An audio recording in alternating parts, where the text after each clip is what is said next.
Hello and welcome back to the Full Fat Podcast with me, Vest Whittle, and my co-hosts Charlie Lilly and Terry Merkin. Of course, the Vest Whittle is a reference to the fact that I'm wearing a vest. I had some clean t-shirts, but Terry bunged them in the wash with the dirty t-shirts, Look, so now I have no t-shirts. I bunged them in the wash at the same time as bunging this dress on. I told you they'd be dry enough for you to put on, and you chose to wear your vest. I went and checked, and they are categorically not dry enough. Well, you know, my dress is magically dry. I used magic. Yeah. Like in Loki episode 2. Yes. Honestly, guys, you two bickering, man. It's really getting old. It's really getting old. Oh, really? Oh, okay. Don't you think it's interesting how, like, you know, if you were to go to a beach or indeed anywhere, like, you're kind of travelling through time, aren't you? Really, you're kind of aging no matter what you do, aren't you? Your cells are decaying. I'm just happy that whenever we go to spend time at the beach, you know, it's not an accelerated process. Could you imagine that? Can you imagine, like, weird.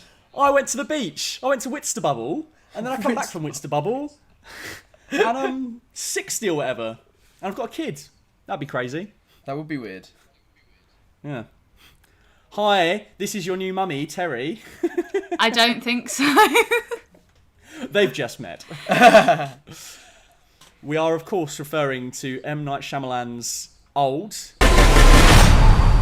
by Marvel Studios, the latest in the OCU, the Old Cinematic Universe. It features aged up Chris Evans. But it's not part of the Shyamalan universe, is it? It's not part of the split glass universe that he tried to create. What would you call that? The Shyamalamiverse. The SMU. The Shyamalamiverse, man. Come on, it's too good. The Shyamalamiverse. So good. Shyamalamiverse. Or if it was like dark, you could have like the Nightverse. I think that sounds pretty good. Oh, that's pretty cool. The Nightverse. The M Nightverse. The Nightverse. The M Nightverse. Yeah. I love it. Well, what did you guys think? Because me and Terry saw it, I believe, on Friday together, and then Charlie, you saw it a little bit after the fact, didn't you? I saw it on Monday, yeah. Terry, do you want to kick us off? What did you think of Old? From someone who's not that big of an M. Night Shyamalan fan. I think this is where we're going to have our conflict, because the dialogue simply wasn't good enough for me. But Full spoilers, by the way.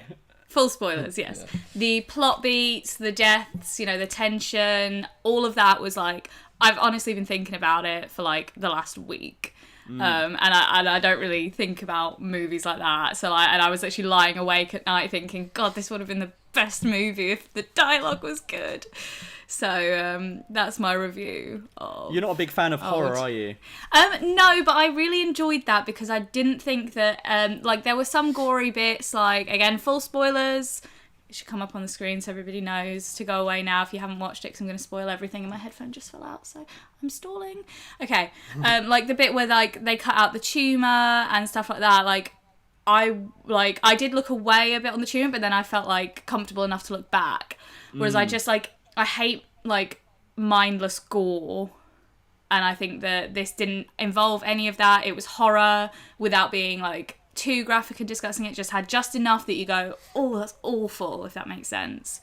Yeah. But nothing it was all typifying the beats we'd come to know. Like, do you know what I mean? Like, they'd established what would happen if you aged a certain way, or if you went and did a certain thing. So then Absolutely. You'd see it play out. It wouldn't just be like torture porn. No, exactly, 100%. So, Char, what did you think of it? Let's preface this by saying, as an M Night Shyamalan fan, an M Night Shyamalan fan. An Shyamalan fan. I'm very aware that The Sixth Sense, Unbreakable are like his best movies, and The Village is alright, and, you know, Split was kind of cool. I've got a lot of time for The Village. Yeah, and I feel like I knew what I wanted going into this movie, and it's exactly what I got from Mr. M. Night. You know I'm going to get dialogue with the characters just to, you know, give you loads of exposition and tell you how they're feeling. But what M. Night's really strong at doing is exactly the strength of this movie and what it needed, and that's plotting. He's great at plotting things, and I had an absolute blast with this film. I think the thrills are really good. I think you really care about the people on the beach for as little time as you spend with all of them. I feel like I didn't want any of them to really suffer, even though they all do, which was great to watch because I cared about these people in a horror movie, and they were suffering really horrifically in very inventive ways, I thought. I think, more importantly, it delivers on the promise of its premise. More so, it gives you exactly what you want about these people aging on this beach, but then also kind of gives you things like, oh, you didn't even think about that. I didn't even think that's a clever idea. Them doing things like the wounds healing really quickly, and them having to take the tumor out and put their fingers in, and then it's all growing back around their fingers as they're trying to do it. And like the rust poisoning happening. Exactly, like some really clever ideas. I've got loads to say about this, but I'm going to hand it back over to you, Matt, because I want to know what you think of. Can I just jump in and speak to some of the things that Charlie said, or would you like sure. to do that after you've given your opinion? Take it away now. I think as like a non M Night Shyamalan fan, I think the dialogue ruins me being immersed in the story. Like the amount of times where it was like crappy dialogue that I was like looking at Matt in the cinema thinking like, please be thinking the same thing as me. Like this is like not good dialogue, and I disagree that I feel like it made me care less about the characters. Like the mum, for example, the main mum, I grew not to like her so much because I thought her dialogue in particular was really bad, and I think it made it hard for her as an actor to give that dialogue, and I think I think the dialogue impacted her performance majorly. I also think her performance impacted her performance because there were other actors in the movie that were sort of working with the bad dialogue. Do you know what I mean? It takes a good actor to work through bad lines, but I thought she was just bad anyway. She was probably the only one of the cast that actually was quite underwhelming. Yeah. On that dialogue note, actually, I thought it was really funny because we saw it with Sean and Ellie, and Sean's kind of in the same vein as me, like has a real soft spot for M Night. Even his bad movies, there's some merit in them and stuff, and you've come to expect that kind of hokey on the nose dialogue, like, oh, what's your profession? This is my profession. Oh, well, in psychology they tell you to do this. And I thought it was interesting that you and Ellie, it really took you out of it. Whereas I think I had the expectation of, I know it's going to be like that, but what I'm coming for is M Night's signature style of like, that those kind of earnest explorations into interesting science fiction concepts that cross between thriller and horror elements. And I think we got that in spades. Yeah, absolutely. 100%. I just think had it have been done by somebody else with the same dialogue, you guys wouldn't forgive it as much. That is true. I see what you're saying, but at the same time, because I remember when we came out of it, Ellie said, if someone could just do a rewrite on the dialogue, it would be a much better movie. And I'm like, yeah, but like the M Night experience, that auteur experience of M Night Shyamalan comes with bad dialogue. I think it's okay. No. I disagree. I don't think it's an excuse. I'm M Night Shyamalan, so I can write bad dialogue. Doesn't seem. No, that's an oversimplification to me. It's not that just because it's M Night Shyamalan I excuse the bad dialogue, but it's more like the tone of M Night Shyamalan's films that you've come to expect come part and parcel with that kind of dialogue. So even though it doesn't, it would be a better movie if the dialogue was better written, but at the same time it's like, like I wouldn't change Attack of the Clones. Do you know what I mean? Like I wouldn't go back and go, oh, they need to rewrite all these terrible sand lines, because that's kind of what makes the movie. Do you know what I mean? In a sense, like that's how George Lucas and M Night Shyamalan write people. and that's what I want to see. If it's an M Night Shyamalan joint, that's what I want to see. I was with you to the film fan in me. But you get what I'm saying, though, right? Yeah, I agree. And just to jump on that, I feel like there's a severe lack of voices. I feel like in movies at the moment that have a distinct vision. There's a severe lack of it, and I just found it kind of refreshing to just go into the cinema and see an actual auteur movie, regardless of if you like aspects of him or not. It's so him, and to see this this style And it just feels like that's been really lacking from a lot of movies I've seen recently. They're very by the books, and we've seen them before, or repackaging of things. Whereas it was exciting to me to see weird shots and weird clunky bits of dialogue mixed in with a great set piece, or a great scene, and a great bloody tension scene, and have these characters say weird things, but also like I kind of dug it. Like I was kind of like, yeah, I get that would have been better if the dialogue was better, but I thought that was still clever of them to have that character introduce that aspect to the movie and stuff. Do you see what I'm saying?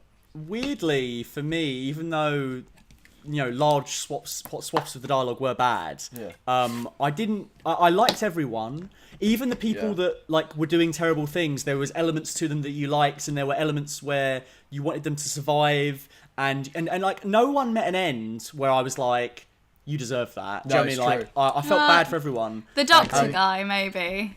Yeah, but there's nuance to it. Yeah. Oh, I suppose. Like he went mad because he had an illness. You know what I mean? Whereas like him sane, I don't think he would have done that. I suppose apart from he was accusing the other guy of doing bad things, but other than that, I feel like you could tell.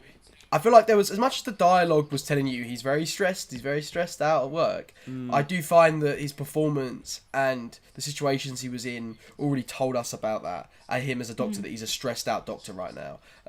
So, yeah, I do agree with you in terms of the dialogue being bad, but if I'm really honest, I don't know if it's because you told me this going in, but it really didn't take me out of the movie at all, really. I was so in the tension that I didn't really care about what they were saying.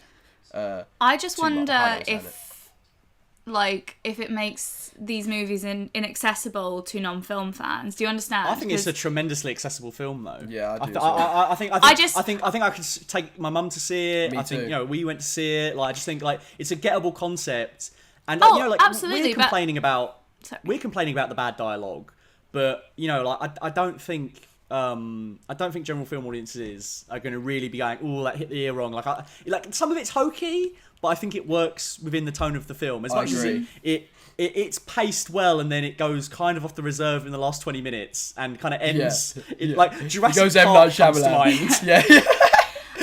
The helicopters. The point that I was making is what Charlie was saying about he was enjoying the shots, the tension, like all these things that are very like film person things, the people who know about film.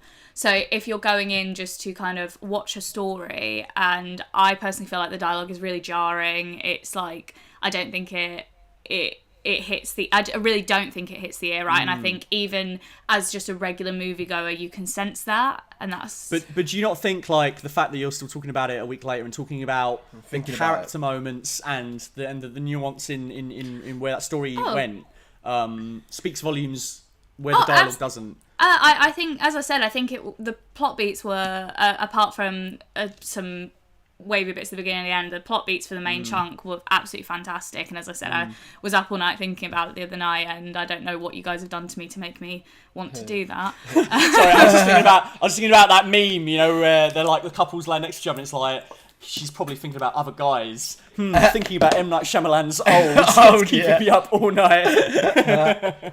Brilliant.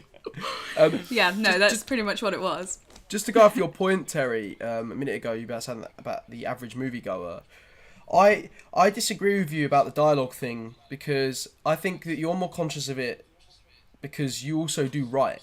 So you are more aware of those things. As much as you say you're an average film goer, you do understand more how the cookie is made, That's Whereas, true. For example, I took my girlfriend to see the movie, and she didn't point out any sort of problems with the dialogue.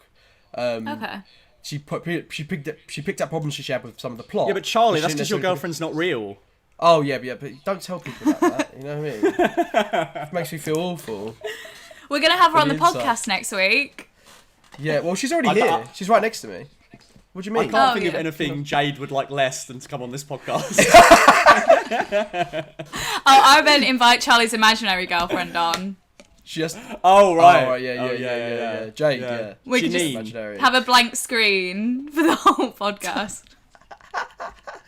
But yeah, no. About to go back onto what you said about the camera shots and stuff. The reason why I point them out is not just so I wasn't necessarily saying that from a filmmaker's point of view of like, oh, the shots are really cool. I was saying it more of like the shots were in. I'm trying to think the right word. They worked perfectly with the tension of the scene and the awkwardness, and even if you don't know what that shot is doing, as an audience member, you still know. Oh, I feel really uncomfortable. Why do I feel uncomfortable? Why is That's it really the shots interesting. and funny enough, my girlfriend actually pointed out, you know, the shot where he kind of like dollies in and zooms at the same time, and it creates this really weird speedy effect where they're like when the kids are running around the beach. She was like, "Oh, that made me feel really uncomfortable," and I was like, "Well, there you go. He's done his job. That was exactly what he was trying to do with that shot. You don't know what he's doing." I mean, me and Matt might be able to pick it out because, you know, we make movies and stuff. But as an average audience member, you don't know necessarily what he's doing, but you know you feel uncomfortable, and I think that's again the sign of an interesting director. See, it's interesting that you say that because I remember leaving the cinema and saying to Matt, I thought there were a lot of unnecessary shots. There were a lot of shots that I was like, what the hell am I looking at? Just get me back to the main bit. Do you know what I mean? I felt there was a lot of weird, unnecessary bits that I just didn't need. I remember you saying you thought the first 20 minutes was unnecessary, but I really disagree with you there. I really think... I mean, as I said to Charlie coming out of it, the start felt a bit like M Night Peel. It felt like a bit like Us. Yeah. And then you know, like once we got to know the family a bit more, then it kind of went another way. But I thought all that build up was really necessary. Yeah. See, I thought that had the dialogue in the main chunk been better, we'd have gleaned all of the stuff at the beginning during the main plot. So But I also think like it really shows M Night's strengths as a filmmaker. Like I think that scene where you first meet the doctor and the trophy wife and the daughter and his mum. That table, I think there's a lot of really good character work going on just with the actions and the way people are cut together.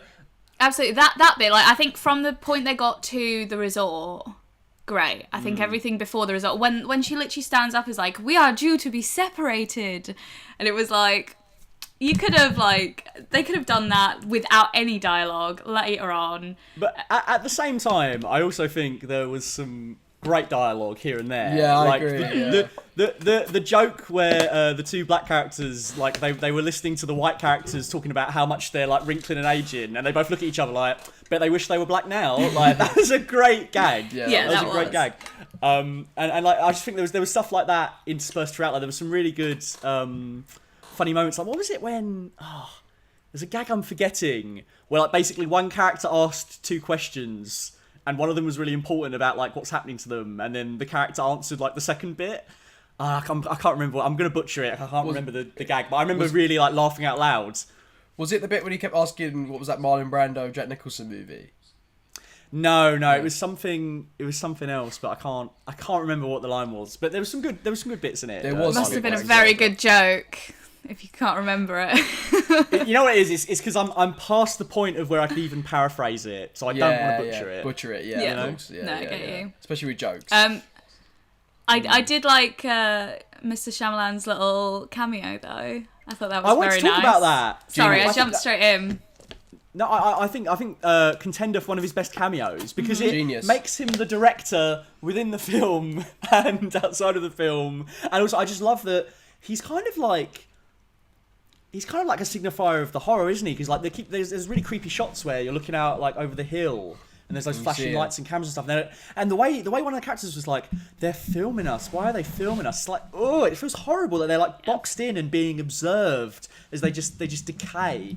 Fantastic. Well, I love that because that's exactly what he's doing as a filmmaker. He's created these characters and we are part of this very perverse thing where we want to watch these people suffer on this beach for our own entertainment. And I know he's using it for scientific purposes, but I just thought that was a fantastic idea for a cameo, that he would play the guy filming them, because he's the very guy that put them in that situation, both in the movie and, you know, writing the movie. And I just thought that was clever, and I really enjoyed that. It was very Hitchcock. Sorry, one second. Alexa, stop. Classic Alexa. It's still lighting up. She likes to make an appearance in the podcast every week. There we go. Yeah, there we go. Every week. Got rid of it. So you mean everybody who watched Love Island, who is watching Love Island and watching people suffer on the beach is M Night Shyamalan? Yeah, they're not getting old. They're getting sexy.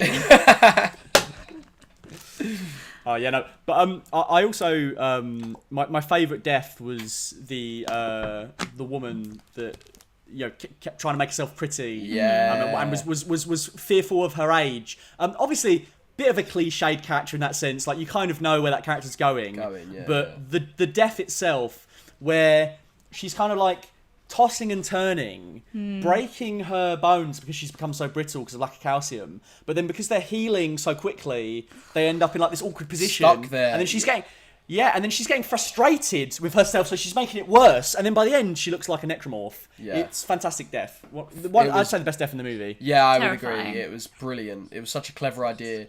And that's what I meant about the start of like really delivering on that promise of the premise, because he's giving you things that, okay, you came here to watch. You came here to watch them freak out that their kids have got older, but then it's giving you things you didn't know you wanted, like that, for example. You're like, oh, that's of course that would happen if they heal quickly, and I just thought that was really, really clever. I really liked as well, like, you were saying earlier, Terry, about how, you couldn't watch certain bits or something. There was a certain times when my girlfriend was also struggling to watch scenes, and I was saying to her, like, you can watch because you're not seeing the gore. A lot of the times he would hold on the other characters' faces whilst something horrible was happening, and you're just hearing it in the sound design. And I think that just shows, a great filmmaker, because, he's making you feel that way and you're not actually seeing it. And I kept saying, like, look up, like, you're not seeing the thing, you're just hearing it. And I just thought that was interesting. And when that happened, I was kind of like, okay, well, the man's definitely doing his job right here. Yeah. That proves to me that you don't need the mindless gore. Not all the time. I think there's a place for it. There's a place for it. There's a place for it. There's no place for it. There is. In the alternate universe where I'm President Terry variant, mindless gore doesn't exist. Sounds in our boring. world. You know what? There is a thing that I think used to have gore, but now I think it has no place for gore. And that is the Dead Space remake, because not only should there be no gore, there should be no disc, alright? There should be no disc! And don't say it's going to be a digital release, there should be no digital release either. Big breaths, Right. hun. I can't big wait breaths. to pay all 60 quid for it. Guys, if we bow down to EA and buy into the fact that they're giving you the same game you got 13 years ago, if we shell out full price for a game that's 13 years old, that's been remade from the ground up, but is still the same game, then I think our EA overlords might just make Dead Space 4. You got to support the remakes. You got to support the cash grabs if you want the thing that you really want. Remember that, guys. Remember that. Anyway, what I really liked about Old was also like the emotional. There was like a sweet earnestness to like the idea of aging was both treated in a sweet manner and in a horror manner. Yes. Like I really enjoyed how the the couple aged, and then they sort of became elderly, like grandparent figures, and then they just I really like that the husband dies. And 2 minutes later, the mum just dies. And it feels very true to life in the sense that, like, I think a lot of people know old people or old couples that when one of them passes away, it's only a couple of years, really, before their partner passes away. Yeah. And I really liked that it was almost like, in a nice way, I think, because I think what happens is you just kind of accept, like, oh, well, that was my love, and they're gone, and now I'm kind of in this final stage of my life. I really liked the acceptance that they both kind of had as they died. Ooh. I and agree. then Sorry, got excited. I was just gonna say then on the flip side to have the wife of the doctor when she's just like kind of daydreaming and she's like, oh, that guy was really nice to me and he looked odd next to me because he wasn't good looking enough, so That was I left him. Yeah, was so and she's good. just kind She's of reminiscing, isn't she? Yeah. That was so good. That was so good. Charlie's freaking out about it. I can't finish. No, I was just saying it was so good. It was so good. Yeah. That's how I'm gonna look back on our relationship. What, just like, oh, he was really ugly next to me, but he was really nice. Yeah.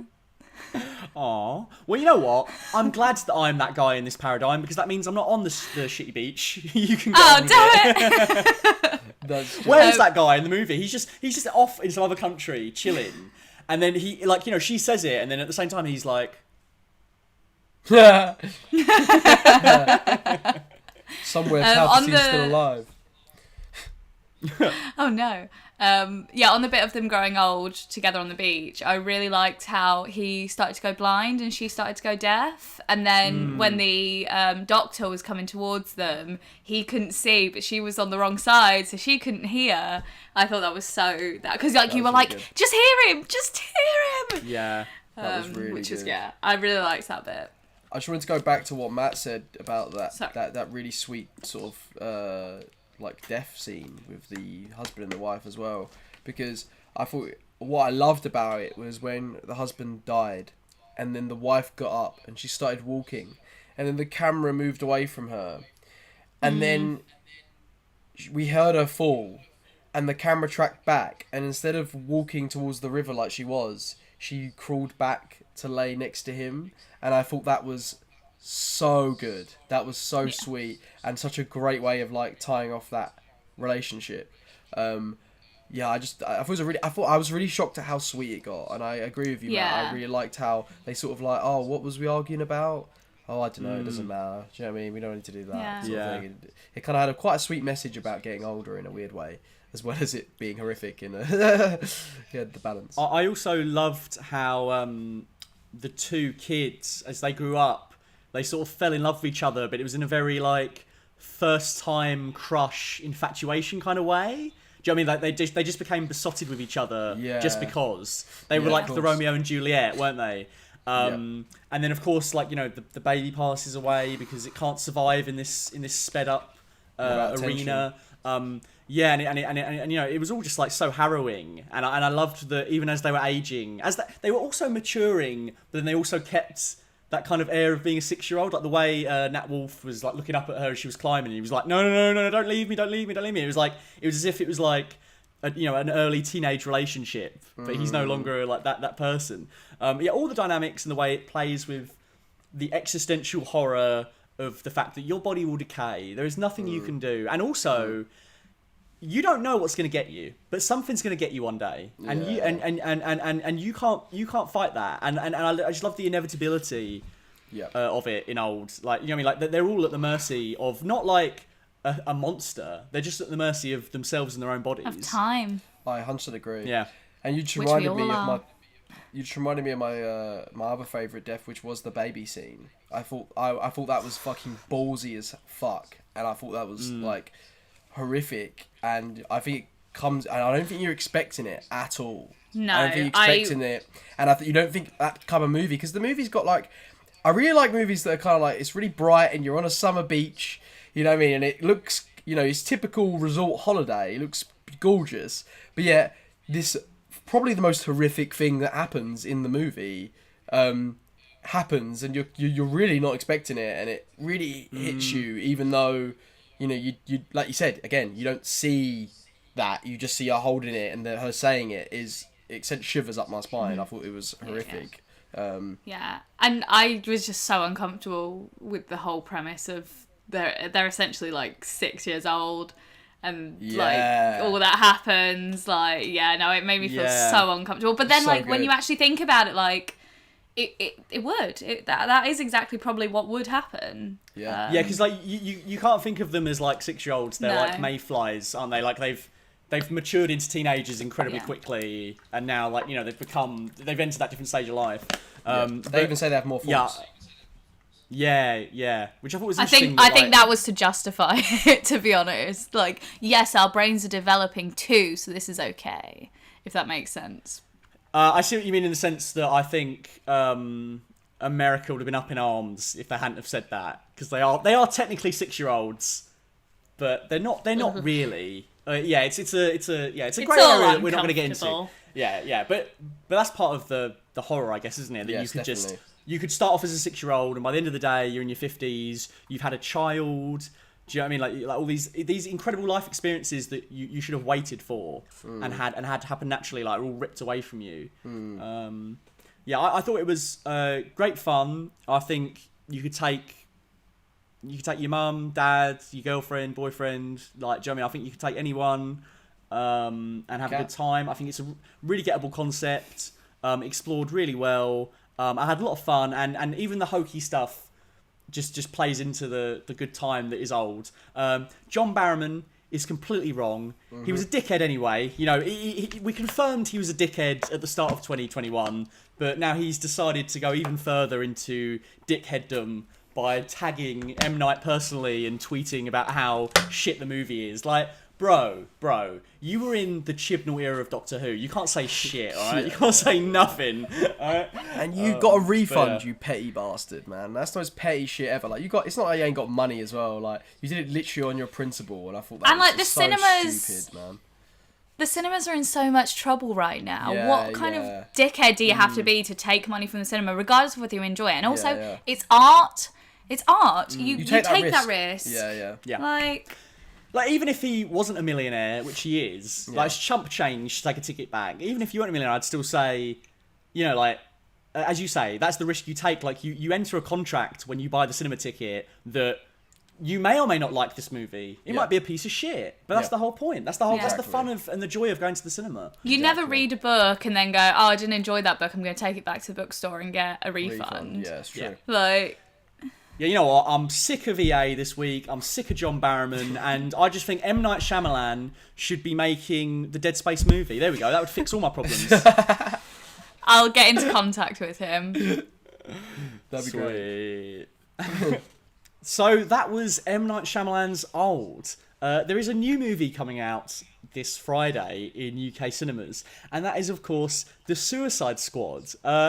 Before the very next podcast where we review it, I wanted to go through some of the cast members and some of the characters with you guys and predict who you think's going to bite it and who you think's going to survive to the end of the movie.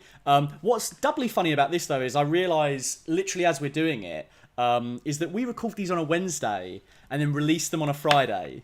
So you might be listening to these predictions and you might have actually seen the movie today, and you might be just sat through it going, wrong. It's true. But I think we should do it anyway, because it's going to be banter, and also we can talk about how wrong we were next week when we review the film.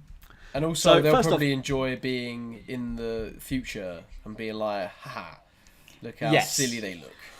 So, how is the future? Is it a better world now that Suicide Squad is out? Please let us know in the comments.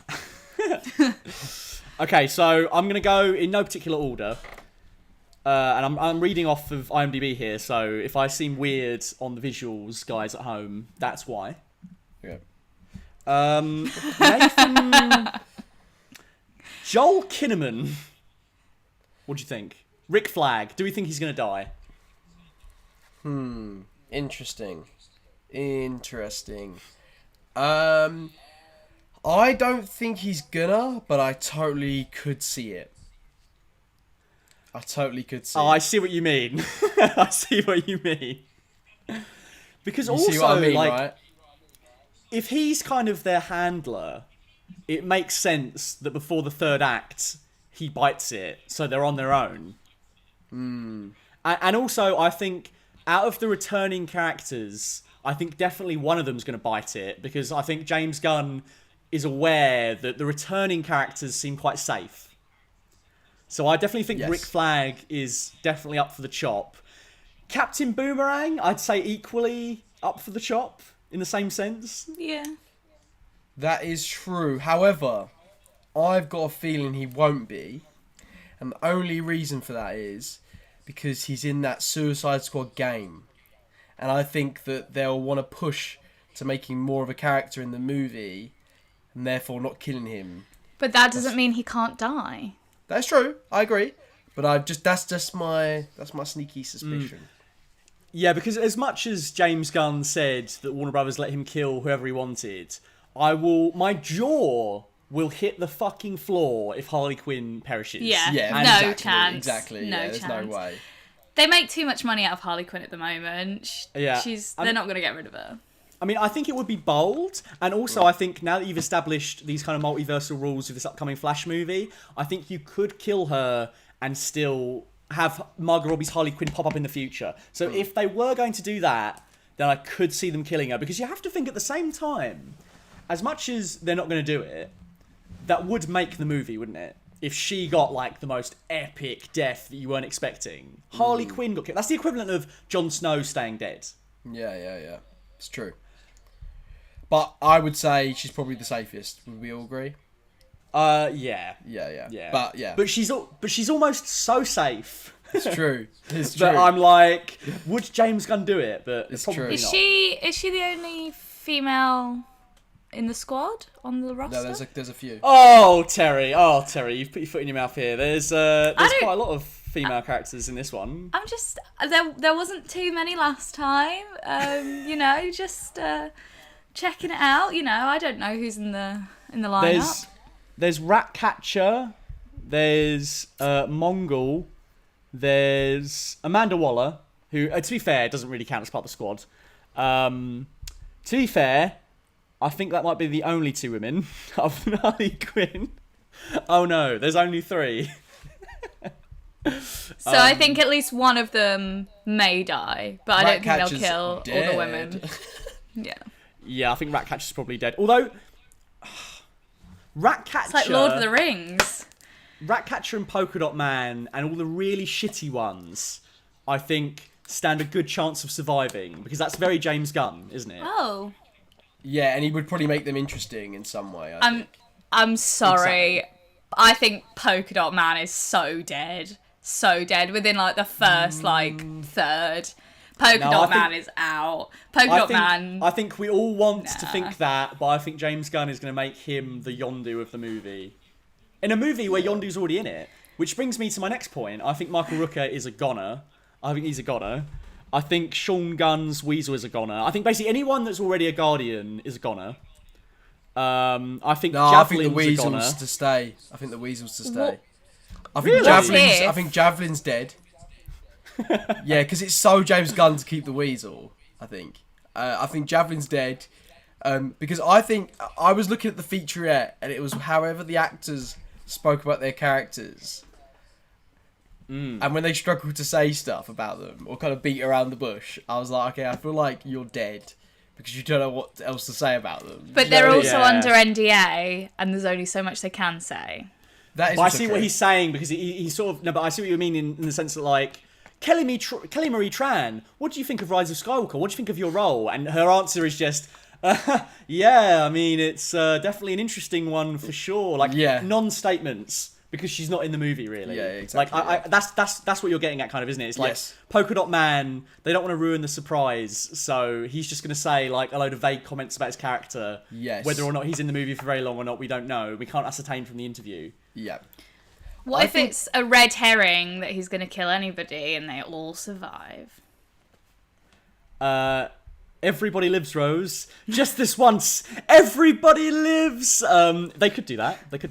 But RTD did it first. No, Stephen Moffat did it first. Well, kind of both of them. Anyway, I'm talking about Doctor 2. Someone stop me. Blackguard, I think, is definitely dead.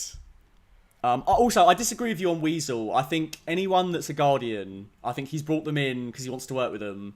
Like, I would be shocked if Michael Rooker gets a massive role again after Guardians 2. I think that'd be a bit disappointing. I could also see that, though. Because people like working with, these people. That's why they keep putting them in their movies, because they're friends. But do you not think that would be a bit stale? I mean, it depends on the character, The characters, as long as the character's different enough, I don't think it matters. But I would agree with you in saying that he's going to die, but I don't think it's necessarily a problem if he stays alive. It's not. I wouldn't say any of these people staying alive are a problem because we don't know the plot of the movie yet. Like, course, you know what I mean? Like, Ratcatcher might be the protagonist. Probably not, but Yeah. It's more just Michael Rooker already became the unexpected MVP of James Gunn's last movie. I don't need it again. I see what you're saying. Yeah. Whereas John Cena, Peacemaker, I hope survives. Yeah, he's not going to die. They're not going to kill John Cena. Nobody can see him. I don't know. He's getting his own show as well, which makes me believe they could kill him.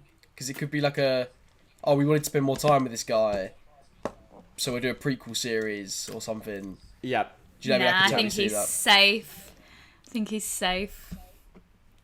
I think Idris Elba's definitely safe. Yeah, I think so. I think Idris Elba, unless, well, I think the only way Elba or Robbie could go is in some sort of self-sacrificial character beat that rounds off their story. Do you know what I mean? Yeah. I can't see them just going up in smoke. There's one we've forgotten to talk about, which I would very much like to talk about. I was about to say this. Oh, well, actually, there's two, so I'm not sure which one you're going to go with. But I was going to say Mr. Capaldi. That's who I was going to say. Yeah. We've also got Mr. Sly, haven't we? We do have Sly Stallone as King Shark, don't we? We do. That is true. I think King Shark is safe and Capaldi is dead. I agree. I would agree because we haven't seen hardly any of the Thinker in the trailers. Unless he's part of some really big plot point, he's dead. I mean, I think they've done a good job of disguising what part of the movie's what and who's going to survive anyway. Yeah, so I don't think it's necessarily cause to think he's going to die. But I just have that feeling. We're just guessing. Yeah. It's more on a personal level that I just love Peter Capaldi so much, and I would love to see him in a big budget summer movie with superpowers, being an absolute badass. And I just don't think we're gonna get it. I think he's gonna pop up. I think he's gonna have a good role. But I think he's a goner. Yeah, I think that Matt's going to get like a very small amount of Capaldi. He's going to be very excited, and then suddenly his face is going to fall. You know that meme where they're like side by side, and he's like, I think that's going to be Matt watching Capaldi in Suicide Squad. Also, interestingly, James Gunn is a really big fan of the John Ostrander run of Suicide Squad, and in that run, the Thinker and the Weasel get into an argument and they kill each other. So, ooh, that'd be cool. So that could happen. That could definitely happen then. That's very interesting. I definitely think we're going to get villains getting into beef and then one of them just obliterating the other. Yes, and that's what I like about it. It's like, I like the egos in the room, and it's not like when Cap and Iron Man are arguing, it's like, oh, they're just going to kill each other immediately. It'll be like when they were in the time void with all the Lokis and they're all just constantly backstabbing each other, and like I think it would be very much like that if like villains were working together. I've got a feeling John Cena's going to die because of this, right? I think James Gunn has got an opportunity to really have fun with power levels in this movie, because most superhero movies, you just buy that the guy with the bow and arrow and the girl with the two pistols is standing next to Thor. But no one here needs to survive to the end of the movie. So I think it would be quite funny if someone like John Cena, who has no superpowers, goes up to King Shark and starts beefing him, because they've all got egos, and King Shark just goes... Yeah. Do you know what I mean? Like, and that's just it. There's no fight. He's just way more powerful than him. Do you know what I mean? Like the Thinker, he's got mind powers. So like, surely, you know, one of them beefs him. He's just like, you're dead. It's true. Like Superman should have just fucking lasered Batman in half. Exactly, but they don't do it because they're superheroes, right? Yeah, but exactly. this film has the chance to sort of run wild with that idea. Kick to the nuts, Nathan Fillion's arm fall off boy. I think he's definitely dead. Yeah. I think he's. I can't wait to see him. I think he's gonna be fucking great. I think James Gunn's gonna have a lot of fun with him. Like all the characters with the shit powers, I think James Gunn's gonna have a blast with. And him especially. I mean, I see a little sneak peek they put on YouTube with him with the arms, and it made me laugh just in that one little section. So I'm excited to see amazing. him. Yeah, I'm worried about the Weasel not dying, because I think he's not going to die because it's such a James Gunn thing to make you care about this weird little thing. And also, I feel like maybe I'm cheating here, but I feel like I see like a early reaction where someone said that there's a really good emotional moment with the Weasel. So it kind of made me think. Oh, really? Yeah, so... But would it could be an emotional death. I was about to say, he could have had like an emotional moment and then like die immediately after, That's which true. is always the contrast is always great to Yeah. watch. I do worry about Polka Dot Man when he says, I'm a superhero. I'm like, that is prime time for him to get cut in half. Yep. Absolutely. Yeah, he didn't say much about his character either on the interview. It's high time for some Polka Don't Man. Exactly. Polka Dot Man is dead. He's Polka Dead Man. Who do you think's going to be the Polka big Man. death, though? Like let's actually think about this. Who do you think's gonna be like the death that they're clearly trying to shock us with? Capaldi. It's got to be someone. No, I don't think it's Capaldi. I think No. Capaldi comes into the film after their mission's already started, because you know there's that bit in the okay. trailer Yeah. where he's standing there and they're all like explaining to him what the Suicide Squad is. So Yeah. I think he comes in later on. I think who do I think is going to get the big death? What I love about James Gunn and why I think this is such a fun conversation is because he is a good filmmaker at giving you the thing you didn't realise you wanted. Like in the lead up to Guardians 2, I didn't think Yondu was going to steal the show or have such an important emotional arc with Quill. I thought it was all going to be him and his real dad.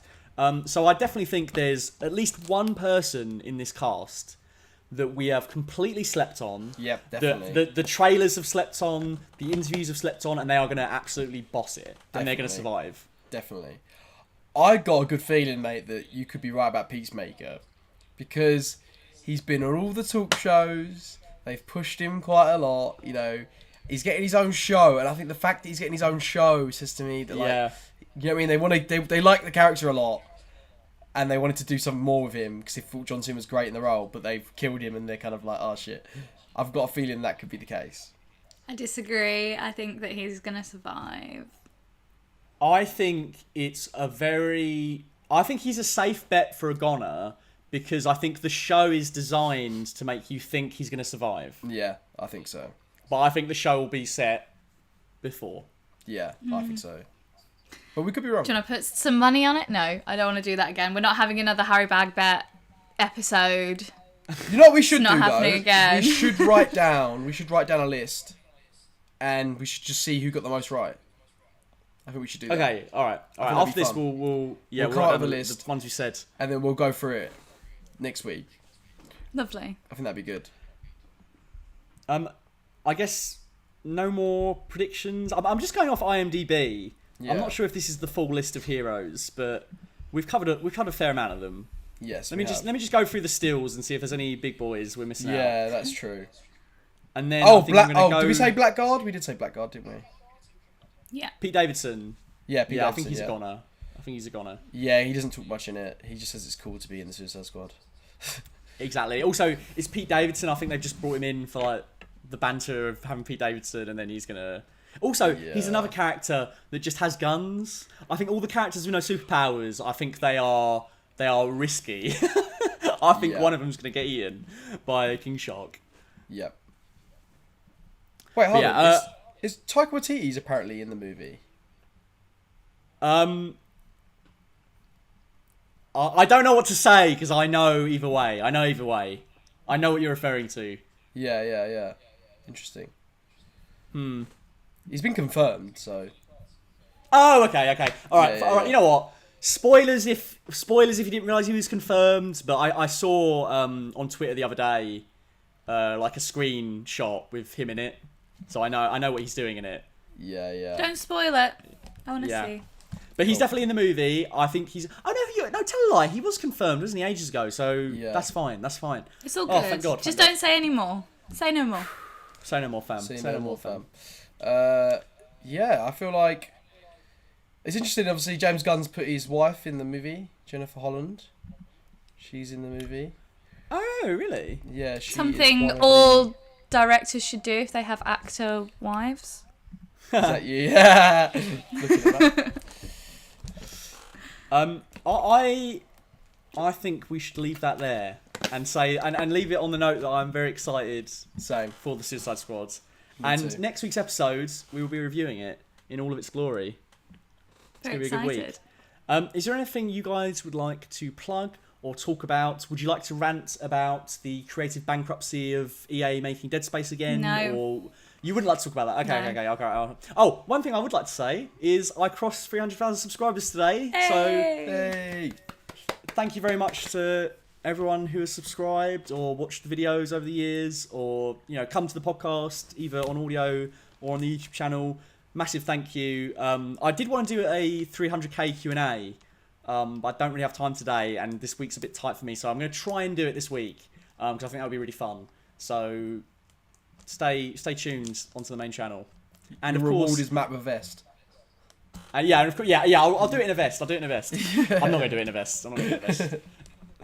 And if you want to find me on Instagram, you can find me at full_fat_videos. If you want to find me on Twitter, you can find me at fullfatvideos. And I suppose if you want to see these other guys, no, I'm kidding. You give me your socials. They're there. They're below us. They can see them. If they're listening. Okay. Well, you can find me on Instagram as Terry Merkin, or you can find me on Twitter as Merkin Terry. You can find me on Instagram at Chai Lily, or Twitter Lemon Juice Lily, or Your Fret Films Awful on YouTube and all your podcast platforms. I didn't mean to yawn over your socials there. That was completely involuntary. Lemon Juice Lily, so boring. It's actually a great name. It is. It's fantastic. I love it. There's a fantastic story that goes with it. Oh. You can tell that story if you want to. Well, basically, my dad used to be a DJ, and he called himself Lemon Juice Lily, and I thought it was the funniest thing ever. So I used to take the piss out of him for it, and then he started calling me Lemon Juice Junior. And then I was like, fuck it, I'm just going to call my handle Lemon Juice Lily. I'm going to take the original spot. Nice. Fuck it. Nice. I think it's really big of you to admit that you ripped off your dad. Yeah. Why not? The OG Lemon Juice. He didn't do anything with the name. John's watching this right now and he's like, you fucking what? He's going to start charging you for it, for using the handle. What do you mean he didn't do anything with it? He grew up into David Guetta. And he fulfilled his DJ dreams. Oh yeah, I forgot about that. Shout out to the Lily family. I was going to shamelessly plug my boxing match in September. Links will be coming out to donate because it is for charity. I started training last night and I nearly threw up. It was awful. But I had great fun and hopefully I won't get punched in the face. I hope you do get punched in the face. And the links to all of that will be in the description of the video version of this podcast. And Terry, definitely remind me because I'll definitely forget to do that. Will do. Alright. Well, this has been the Full Fat Podcast. I've been Vest Whittle, you've been Vest Audience, that's been Vest Charlie, and that's been Vest Merkin. I don't know why Charlie's on a first name basis, but that's where we're going. That's how we're ending this podcast. If there's one thing that you can count on with this podcast, it's